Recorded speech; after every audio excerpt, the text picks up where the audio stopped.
8장 31절의 말씀입니다. 로마서 8장 31절 한 절의 말씀입니다. 우리 로마서 8장 31절 우리 같이 하나님의 말씀을 받들어 읽도록 하겠습니다. 시작. 그런즉 이 일에 대하여 우리가 무슨 말하리요? 만일 하나님이 우리를 위하시면 누가 우리를 대적하리요? 하나님의 말씀입니다. 아멘. 자, 이 시간 잠깐 기도하겠습니다. 아버지, 이 시간에도 생명의 말씀을 통해서 감동받게 하여 주시고 잘 새겨지게 하여 주시고 이 말씀을 통해서 큰 힘 얻게 하여 주셔서 이 한 주간 살기에 충만한 힘을 공급하여 주시옵소서. 예수님의 이름으로 기도합니다. 아멘. 자, 크리스찬이란 말은 지금은 아주 일반적으로 통용되는 말입니다. 그렇지만 맨 처음에 이 크리스찬이란 단어가 사용됐을 때에는 우리 예수님을 믿는 사람들을 조롱하고 경멸하는 말이었습니다. 초대 예루살렘 교회에 박해가 일어나서 많은 성도들이 어쩔 수 없이 예루살렘을 떠났습니다.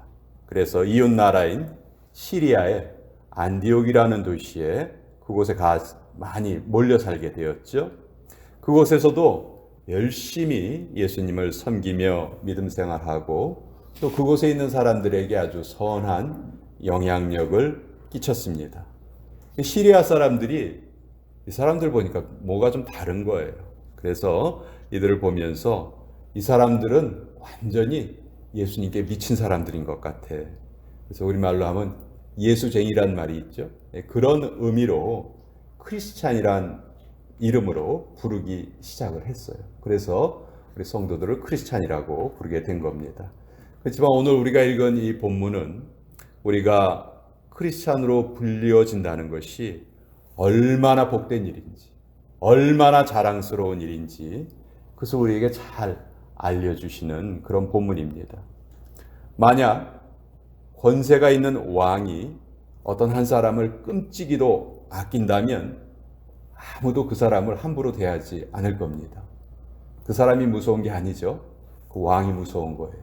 마치 이것처럼 가장 큰 권세가 있으신 하나님께서 특별히 위하시는 우리 성도들과 맞서서 대적할 자는 아무도 없다는 것입니다. 하나님께서 우리를 위하시기 때문에 우리는 절대로 패배하지도 않고 절대로 망하지도 않는다 하는 그런 위로의 말씀이시죠. 아마 바둑을 두어보신 분들이 계실 텐데 바둑을 두다가 내가 도저히 이기지 못하겠다 그 생각을 하면 돌을 던진다고 하죠. 돌을 엉뚱한 곳에다 놓고 나 이제 못 두겠다 이렇게 말해요. 그것은 이제 돌을 던진다 이렇게 표현을 합니다. 정말 부끄럽고 치욕스러운 일이지만 달리 방법이 없기 때문에 그럴 수밖에 없는 것이죠. 자, 상대방이 나하고 바둑을 두다가 돌을 던진다면 그때 기분이 어떨까요? 너무 좋겠죠. 그렇지만 반대로 거꾸로 내가 돌을 던져야 되는 상황이 생긴다면 그때는 기분이 어떨까요? 우리가 인생을 살다 보면 정말 앞뒤가 꽉 막힌 것처럼 난감한 상황에 처할 수 있습니다. 옴짝달싹 할 수 없을 때가 우리에게 찾아옵니다. 이럴 때 우리 신앙인들에게 마귀가 찾아와서 이렇게 속삭이는 것 같습니다. 어이, 그만 돌 던져. 이제 넌 끝났어. 마귀는 우리 성도들을 어떻게 해서든지 절망시키려고 해요. 그래서 우리의 믿음을 잃어버리게 하는 것이 마귀의 최대의 목표입니다. 아무리 발버둥 쳐봐라. 이제 너에게 해결책은 아무것도 없어. 다 포기해버려. 하나님이고 뭐고 다 때려쳐. 요한복음 10장 10절에 보면 도둑이 오는 것은 도둑질하고 죽이고 멸망시키려는 것뿐이라 이렇게 말씀하시는데요. 자, 여기 마귀가 일을 하는 순서를 보세요. 마귀가 일하는 순서는 도둑질하고 죽이고 멸망시켜요. 맨 처음에 도둑질을 합니다. 무엇을 도둑질할까? 하나님께서 우리를 위하신다는 그 믿음을 훔쳐가려고 하는 거예요. 그 믿음만 뺏어가면 우리 영혼을 죽이고 멸망시키는 것은 아주 식은 죽 먹기라는 것이죠. 마귀는 지금까지 이 방법을 통해서 너무도 많은 성공을 이루어왔어요. 우리의 삶에 찾아오는 고난, 하나님께서 허락하신 고난이라면 그것이 우리의 삶의 영적인 도약대가 되고 우리의 삶의 영적인 디딤돌이 돼야 되는데 오히려 그것이 걸림돌이 되어서 믿음을 잃게 되는 경우가 있다는 것이 얼마나 안타깝고 슬픈 일인지 모릅니다. 그래서 오늘 이 로마서에 기록된 이 귀한 말씀으로 우리의 믿음을 다시 한번 우리는 좀 점검을 해봤으면 좋겠습니다. 이 말씀을 늘 우리의 마음속에 잘 품고 살기만 한다면 마귀가 우리를 아무리 흔들려 해도 사실 아무것도 우리가 걱정할 일이 없습니다. 이 말씀을 우리가 선포하시면 돼요. 만일 하나님이 우리를 위하시면 누가 우리를 대적하리요? 이 세상의 그 어느 것도, 그 무엇도, 그 누구도 하나님을 이길 수가 없죠. 그래서 하나님은 절대로 하나님께서 사랑하시는 우리 자녀들이 패배당하게 만들지 않으세요. 잠시 그렇게 보일 수 있는 상황은 있을 수 있어요. 그렇지만 그 기간이 결코 길지 않다는 것입니다. 우리가 살다 보면 의사가 우리에게 이렇게 말할 수 있습니다. 제가 할 수 있는 일 다 해보았습니다. 더 이상 도와드릴 일이 없네요. 그렇지만 그때 하나님께서는 I don't think so. 난 그렇게 생각하지 않는다. 은행원이 우리에게 이렇게 말할 수도 있어요. 더 이상 제가 재정적으로 도와드릴 수 없겠네요. 죄송합니다. 그렇지만 하나님께서는 그때에도 I don't think so. 난 그렇게 생각하지 않는다. 카운셀러가 이렇게 말할 수도 있어요. 당신 부부를 위해서 내가 할 수 있는 일은 다 했습니다. 더 이상 도와드릴 수 없겠네요. 그렇지만 하나님께서는 I don't think so. 나는 그렇게 생각하지 않는다. 하나님께서는 언제나 난 내가 할 수 있는 일은 다 했다. 더 이상은 나도 어쩔 수 없다. 이런 말씀을 하시는 분이 아니라는 거예요. 하나님은 우리가 그분과 바른 관계를 유지하기만 하면 언제나 우리를 도와주실 준비가 돼 있으신 것이죠. 우리가 스스로 포기할지언정 하나님께서는 절대로 먼저 우리를 포기하시는 경우가 없으시다는 말입니다. 그래서 우리가 할 수 있는 일은, 우리가 반드시 해야 되는 일은 아무리 힘들고 어려운 환경에 처한다 할지라도 절대 낙심하지 않고 하나님의 약속을 붙드는 거예요. 하나님이 우리를 위하시면 누가 우리를 대적하리요? 이제 우리의 미래는 우리가 누구의 말을 따를 것인가에 달려 있어요. 하나님의 말씀에 동의하시겠습니까? 아니면 마귀의 속삭임에 동의하시겠습니까? 요한복음 8장을 보면 간음하다가 현장에서 붙잡힌 한 여인이 등장을 하죠. 자, 이 여인은 현행범이에요. 현장에서 붙잡혔기 때문에 이 상황을 모면할 수 있는 방법이 없습니다. 예수님의 대적자들이 이 여인을 예수님 앞으로 데려와서 이렇게 말하죠. 예수님, 율법에 의하면 이런 여자는 돌로 쳐서 죽이라고 했는데 선생님께서는 어떻게 말씀하시겠습니까? 자, 율법을 지키자니 이 여인이 돌에 맞아 죽을 것이고 만약 율법을 어기신다면 백성들에게 외면받으시겠죠. 참 난감한 상황이시죠. 그렇지만 이때에도 예수님에게는 신의 한 수가 있으셨어요. 예수님이 땅바닥에 뭔가를 쓰십니다. 뭘 쓰셨을까요? 아마도 십계명을 쓰셨을지도 모르겠고 또 그 여인을 그 자리에 끌고 온 그 사람들의 이름을 쓰셨을지도 모르겠어요.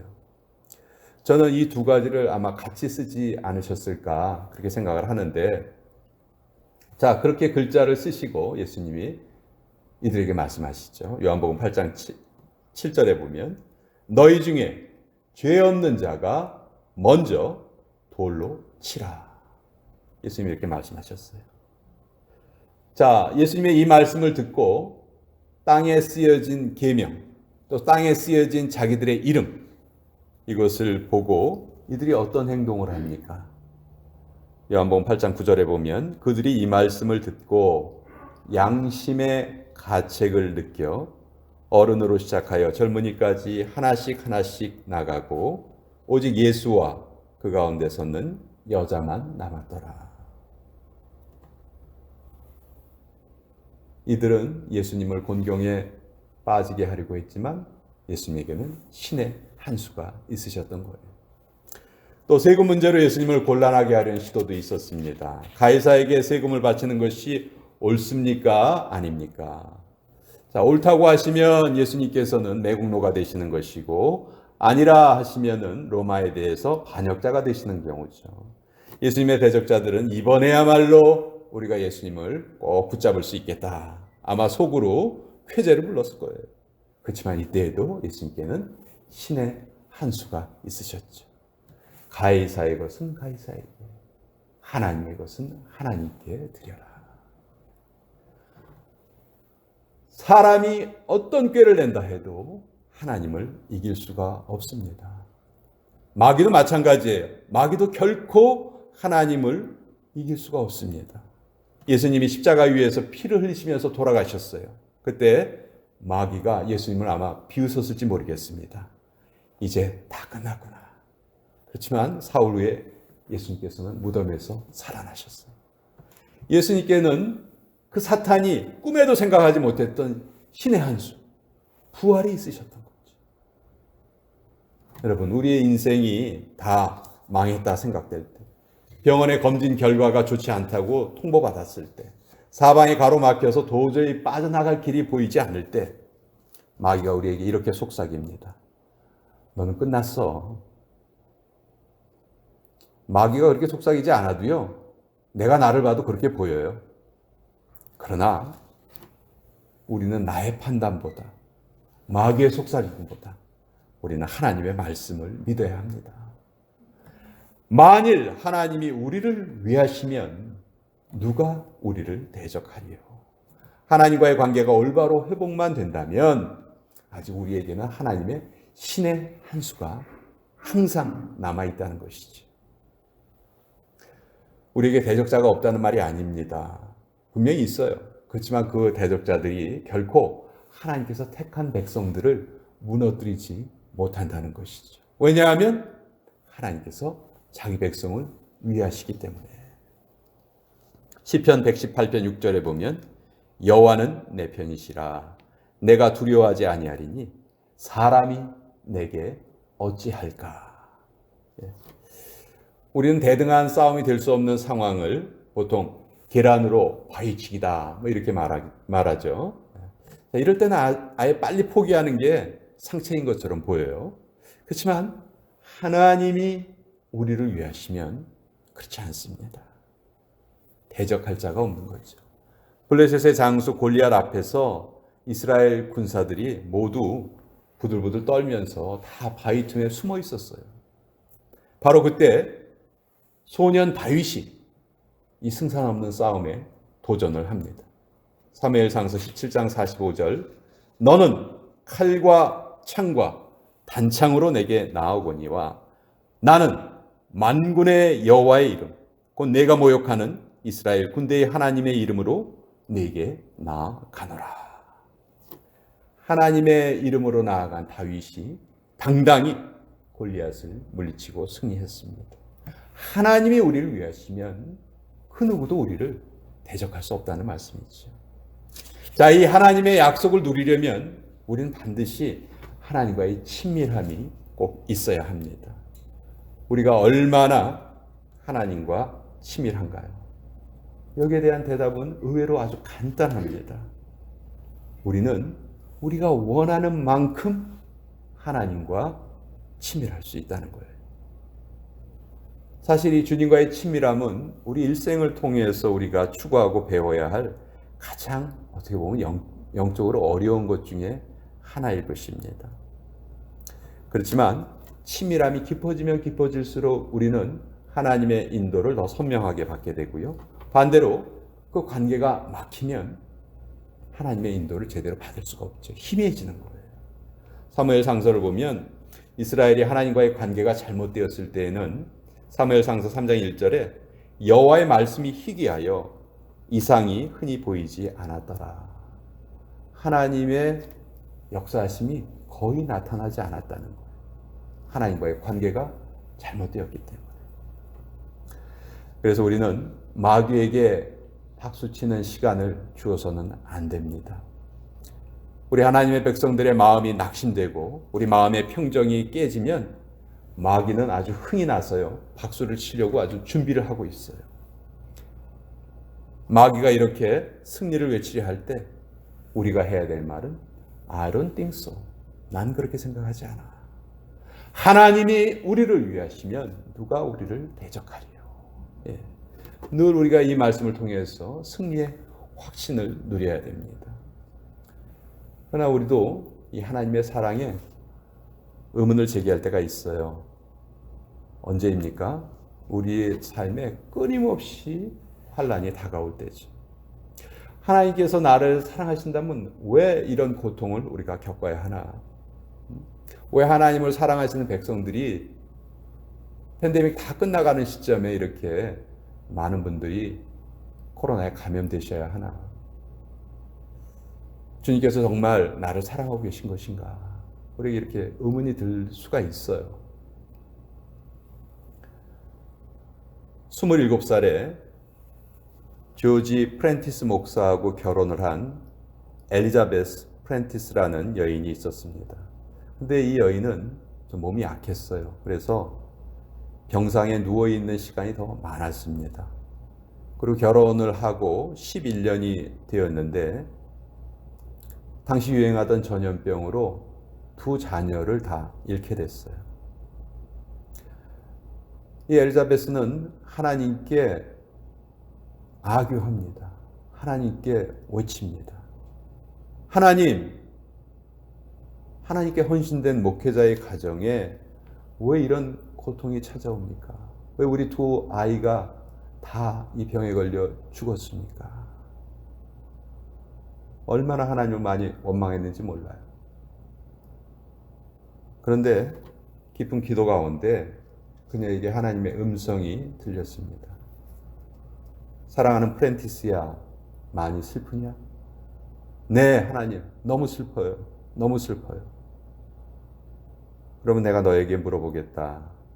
너는 저주와 사망을 대신하여 하나밖에 없는 독생자를 너 대신 십자가에 못 박아 죽인 사건에 대해서 그것에 대해서 슬퍼해 본 적이 있니? 영적으로 그런 음성이 들린 거예요. 이 말씀을 듣고 이 엘리자베스는 그 하나님의 심정에 전혀 무관심했던 자기의 그 무관심에 가슴을 치며 회개를 합니다. 하나님, 생각해 보니까 제가 이 세상의 기쁨만을 위해서 살아왔습니다. 이제는 하나님만 바라보겠습니다. 이것이 저의 평생의 소원이 되고 제 평생의 기도 제목이 되게 해주세요. 그리고 그녀가 기도하는 마음으로 시를 썼습니다. 그 시의 내용이 오늘 우리가 부른 찬송가 314장 가사입니다. 내 구주 예수를 더욱 사랑, 엎드려 비는 말 들으소서, 내 진정 소원이 내 구주 예수를 더욱 사랑, 더욱 사랑. 이 찬송은 미국에 널리 퍼지게 되었습니다. 그녀는 내 진정, 다만, 더욱 사랑, 이런 것을 통해서 환난에서도 변함없이 하나님의 사랑을 노래했어요. 그 무엇도 나를 하나님의 사랑에서 끊을 수 없구나. 마찬가지입니다. 현재도 마찬가지고 미래에도 마찬가지고 그 어느 것도 우리를 하나님의 사랑에서 끊을 수 없습니다. 그러므로 끊어지지 않는 우리 하나님의 사랑에 대해서 우리는 확신을 가져야 됩니다. 예수님의 승리는 본질적인 승리고 영원한 승리입니다. 흔들리는 승리가 아니에요. 그래서 우리는 가슴을 활짝 펴고 우리는 이렇게 외칠 수가 있습니다. 하나님이 나와 함께 하시는데 누가 나를 대적하리요. 우리가 이렇게 담대하게 선포하고 어떤 상황에서도 이 팬데믹 상황에서도 우리 넉넉히 이기며 살아갈 수가 있습니다. 그런 복됨을 함께 누리는 저와 여러분 되시기를 주님의 이름으로 축원드립니다. 기도하겠습니다. 은혜가 무한하신 아버지 하나님, 정말 우리들 상처투성이 인생을 살아왔지만 주님을 믿고 나서 우리의 신분은 하나님의 자녀로 완전히 바뀌어졌습니다. 이제 주님이 우리와 함께 하시기 때문에 그 누구도 그 무엇도 우리를 대적할 수 없습니다. 우리의 과거도 예수님의 보혈로 씻김 받았기 때문에 누구도 우리를 정죄할 수 없습니다. 아무리 힘들고 어려운 일을 당해도 우리를 예수님의 사랑에서 끊을 수 있는 것은 없기 때문에 이 시간 다시 한번 깊이 감사드립니다. 이 놀라운 주님의 축복을 늘 마음속에 새기고 또 기억하면서 승리의 삶을 살아가는 저희 모두가 되게 하여 주시옵소서. 예수님의 이름으로 기도합니다. 아멘. 자, 이 시간 우리 봉헌 찬